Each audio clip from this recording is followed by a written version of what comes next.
Humans fear what they cannot understand, so they resort to war and violence not based on reason or logic. The critics didn't like the film because it wasn't the usual sci-fi action they're used to. While the film did have sci-fi and action, that wasn't the main objective. The main objective was to leave the viewer with something to think about. Instead of trying to understand the underlying philosophy of Transcendence, the critics just took what was of face value and complained that it wasn't cool enough. And this shows all the problems with modern sci-fi and the critics who rate them. We are so bombarded with the entertainment parts of sci-fi that we forget to stop down to its most basic elements without giving anything away, because I hate that. This is the first film directed by frequent Christopher Nolan, cinematographer Wally Pfister. Inception, The Dark Knight, The Prestige, Memento. In fact, Nolan was one of the producers of this film. As you would imagine, Transcendence was shot well, but it's important to note that much of his shot selection is somewhat mundane.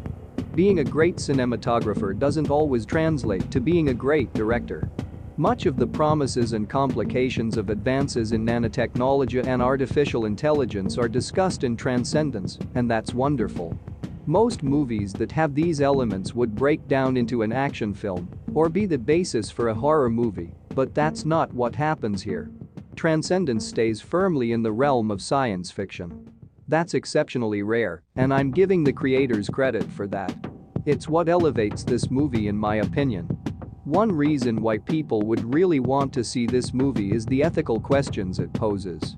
Not just about the themes of artificial intelligence and the singularity, but on the additional underlying theme, which is the dilemmas that scientists have to face when they decide what avenues of research to pursue and with what certainty they should feel qualified to decide humanity's future at stake, on top of their personal interests.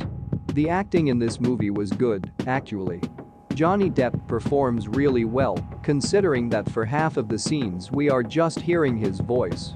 Rebecca Hall and Paul Bettany have solid performances and manage to win over the audience, in particular connected to the above-mentioned choices they get to make as scientists and as human beings. Where the movie severely lacks is in scenario.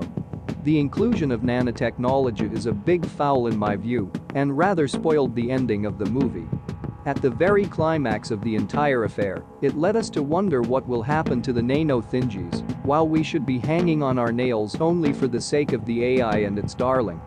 Not to speak about the shoddiness with which the copper mesh is used as a passport out, while all this attention has been paid to making the Naratians part believable. It seems that the producers failed to consult all the experts that this movie required to retain its decency. The ending beginning was a bit hokey, and the nanobit cliché is really overplayed.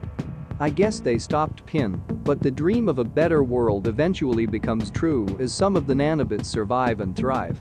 End conclusion. Transcendence is a passable sci-fi flick that can make you think about some of the ideas in it, although it lacks a compelling story and contains a few glaring plot holes that prevent it from being memorable.